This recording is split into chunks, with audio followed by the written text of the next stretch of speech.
Good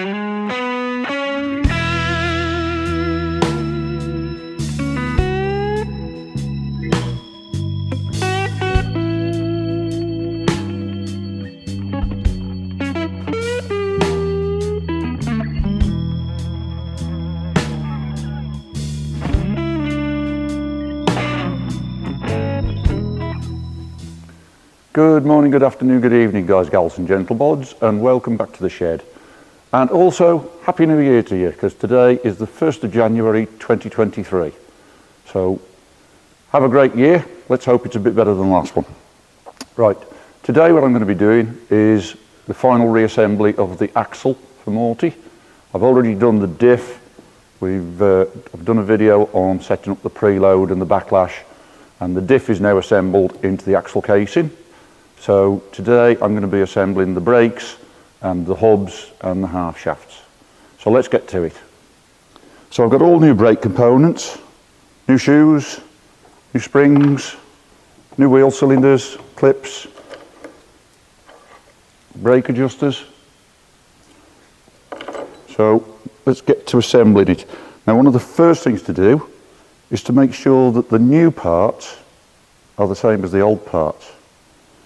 We are talking about a 55-year-old vehicle, 56 years this year. So when I removed the brakes from the axle before, I kept the springs in the right places so that I could see how it all goes together. So the first thing I want to do is just take one of the shoes and compare it to the new shoes. So we compare the overall length, the radius, and the only difference I can see, all the holes and slots are in the right places. The only thing I can see that's different is the length of the friction material. The new one is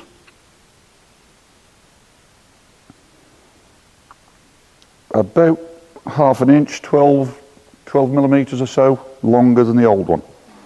So if anything, that's going to hopefully give it slightly better braking than the old one.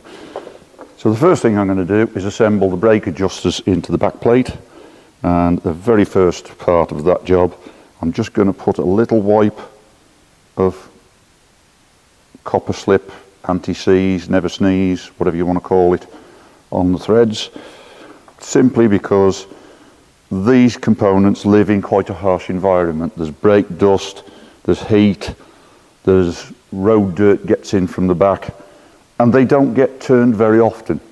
So, you know, maybe once in 6 months on a regularly used road car. So they are prone to seizing up. So I've got a bit of never sneeze on that. So I pop that in, just pop it through until you can get to the square on the back, and then screw it in. And they may go a bit tight. I have got a proper brake adjusting spanner dating back, I bought this probably in about 1978.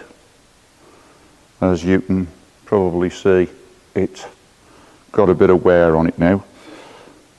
It will work.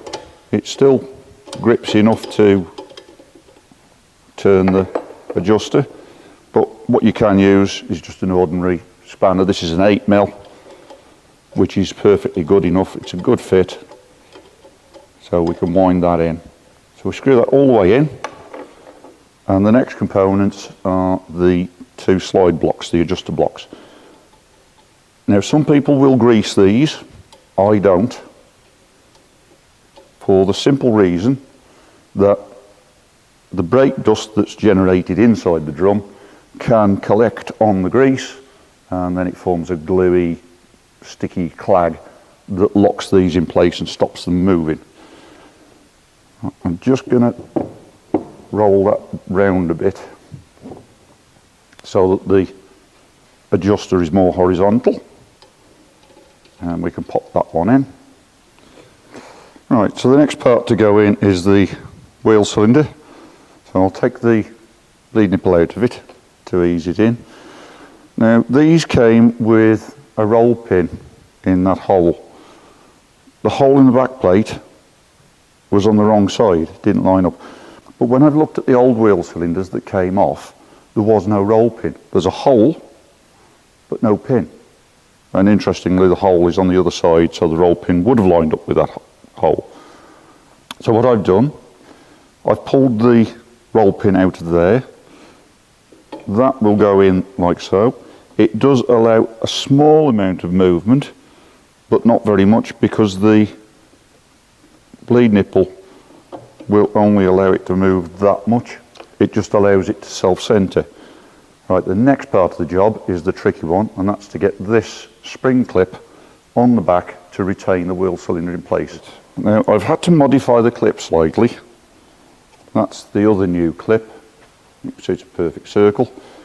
What I've done is I've just ground a flat onto the top edge of it, because what I found was that if I didn't do that, it fouled the bleed nipple and wouldn't allow the bleed nipple to go in.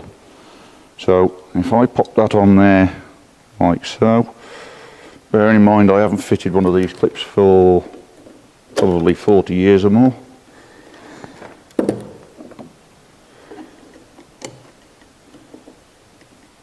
That goes on like so. Just make sure that's secured in place. And the wheel cylinder is a bit sloppy on there. That's not unusual. They're not a super tight fastening. But that now allows me to put the bleed nipple in, which will allow a little bit of movement, but not a lot. Right, going back round to the outside face of the brakes. This is the handbrake expander, so this sits through there.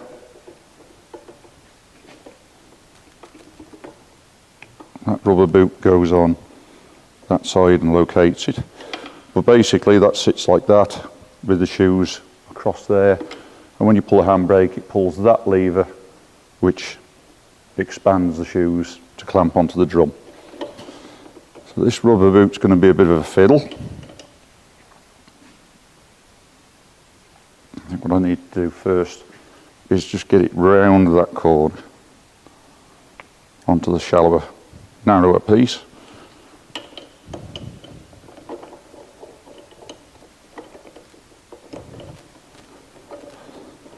Like so. And then that sits like that.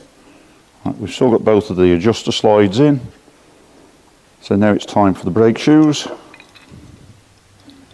Let's try this again. So that lever goes through that slot. That shoe hooks into there. This goes into that oddly shaped hole, and that locates into the slot. This spring goes through the back and hooks into that hole, like so, and then that shoe hooks into there. And that is how the brakes go together. The next piece to go on this side is the hub.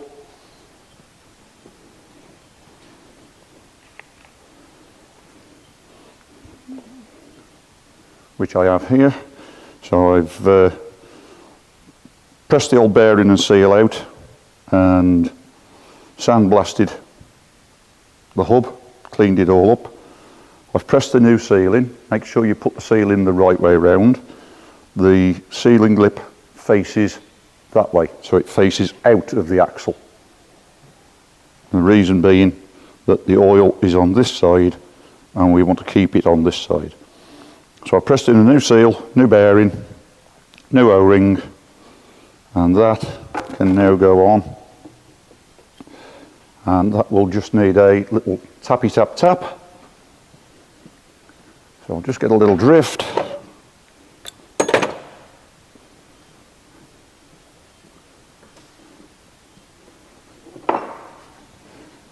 And then I can just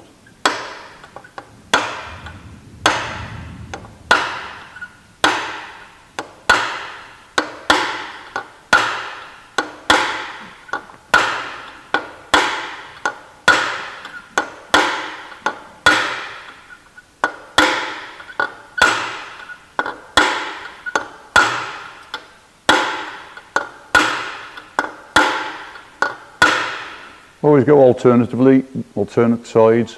You can do 3 points if you want, just to even it out, just because every time you hit it, it's going to tilt slightly. So you need to hit it the other side to tilt it back. If you do it 3 positions is better.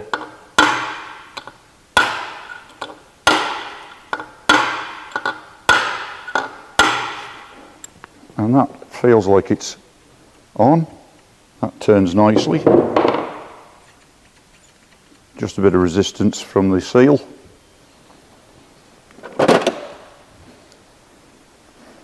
It may just help just to bend that tab back a little bit so that you can get it to locate in. Now don't forget, when we took the axle apart, one side was a left-hand thread, the other side was a right-hand thread. And it's left-hand, left-hand, right-hand, right-hand. That's as you're looking forward in the vehicle.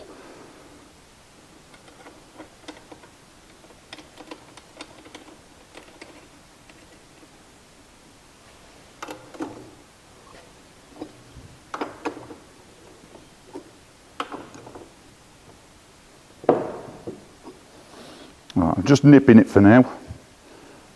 I need to check what the correct torque is, and then we can torque it up. Well, I've just had a look, and amazingly, the official factory workshop manual doesn't give a torque setting for that nut. Cannot find a torque setting for that hub nut. So it's, one can only assume it's tight till there is no play. There's no movement, and the bearing turns nicely. So one can only assume that is correct. That's better. Just to start prying it over first so that I'm not putting too much impact into the bearings.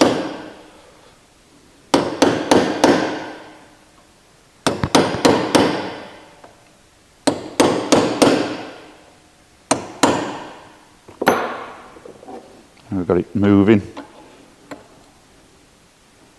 Swap over to the punch.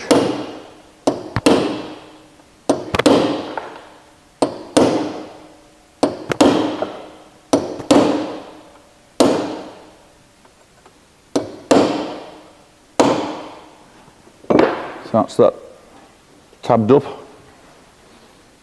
Right, now the next component to go in is the half shaft. First of all, I need to put the gasket on. Just a paper gasket. There's 3 screw holes. 1 screw holds the centre of the 3, locates the half shaft, and the other 2 locate the brake drum onto it through the drive shaft. Now I'm fitting Peter May heavy duty half shafts. If you're doing this yourself, it's worth being aware that these are different to Sprite midget shafts. The Sprite midget, the Bridget axle, is narrower, so you can't fit Bridget half shafts into an A40 axle. They won't reach fully. So make sure that you've got the right shafts, and it's also worth bearing in mind that the 2 half shafts are different lengths. They are marked, if I can get that the right way around, just there. There is an L stamped on this one, so that means it's the left-hand side. That's left-hand as you're looking towards the front of the vehicle. So first thing I need to do is just put that gasket on with a little bit of instant gasket, just to make sure it seals.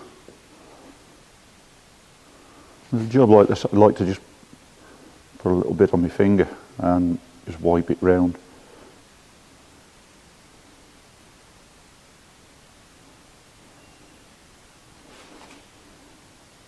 Because we're not looking for a lot of this. This isn't actually doing the sealing, the gasket's doing the sealing.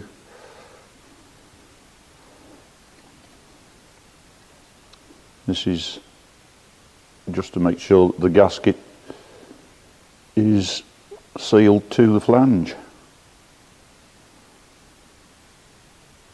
And be careful not to get any in the screw holes or on the brake drums, brake shoes.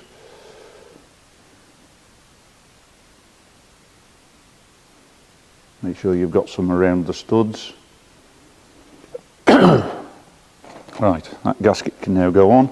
So if we turn it so that the 3 holes are 12, 3 and 6 o'clock.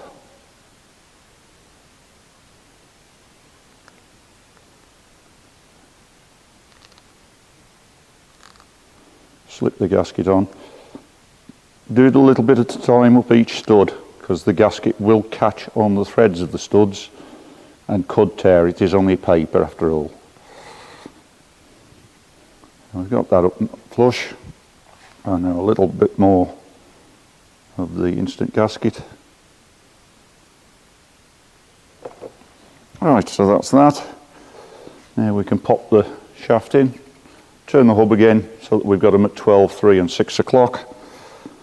And there's 3 holes, 3 screw holes in this, 1, 2 and 3. The middle one, the 12 o'clock one, is countersunk, because that's the one that holds the shaft in. So we slide that in, fiddle around till we get it located, make sure we got the right ones on, and just gently,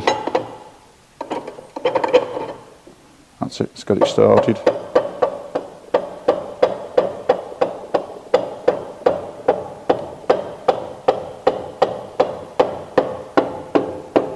Just gently tap that into place with a hide mallet. Make sure that turns nicely.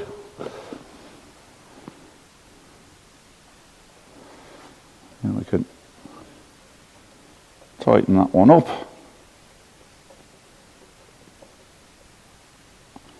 That's pulled up nicely on the flange.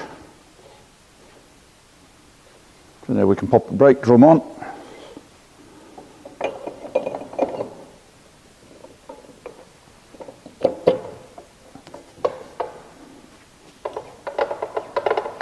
That turns nicely.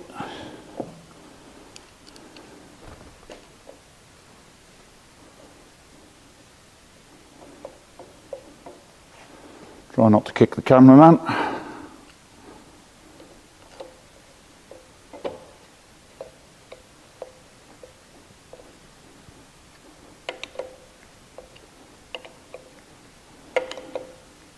And that's about it. Just make sure that that turns freely. Once you've got it all assembled and the drum is on, you pull the handbrake lever a few times. That will help to centralise the shoes. I'm not going to adjust them as yet, because we'll do that once we've got the whole thing assembled with all the pull rods and everything else. So I'll crack on and do the other end, which is a complete mirror image of this. So there's no point in recording it, it's exactly the same stuff. Right, so I've finished assembling the axle. I've got the handbrake pull rods on. Just got to put a rubber sleeve in there to stop that rubbing. I've put the U-bolts on loose, ready for the springs. I've assembled the brake pipes. I've put a couple of protective plastic sleeves on, so when I clamp them on, they won't rub and fret through. One thing I did notice, when I'd assembled it before, when I was doing the brakes, I'd actually put the slave cylinder retaining clip in the wrong way around on the one side. So if that was the back plate, that should go like so, with the curve that way. I'd put it on like that, so the curve was against the back plate. They work better that way because they give better grip. So just a small point. So the axle itself is now all ready to go. Next job is the springs, so we'll get that sorted in the next video. I hope you found this interesting, possibly even helpful, and we'll see you in the next video. Thanks for watching.